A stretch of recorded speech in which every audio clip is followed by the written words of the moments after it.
Paris, après la place du Châtelet en début de semaine, quelques dizaines d'activistes écolos du mouvement Extinction Rébellion ont bloqué hier de grands axes de circulation, notamment la rue de Rivoli.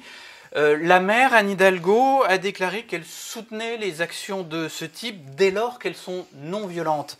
Est-ce que vous dites la même chose ? Non, je ne dis pas la même chose. Je veux dire deux choses importantes.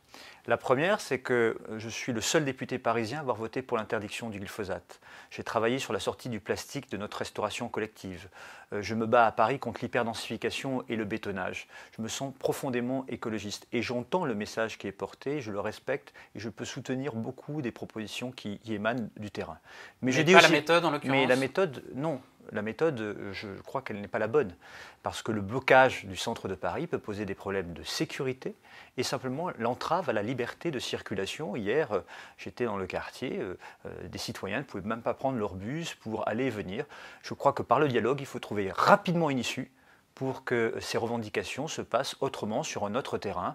On peut manifester dans les rues de Paris, on peut l'organiser, on peut avoir des forums sur des places, par exemple sur la place de la République ou ailleurs, mais tout ça doit se faire dans un cadre qui assure la tranquillité publique et l'ordre public. Mais est-ce qu'Anne Hidalgo devrait demander l'intervention des forces de l'ordre pour libérer les rues, les places qui sont bloquées ? Je crois que la maire de Paris n'est pas dans son rôle en soutenant les actions.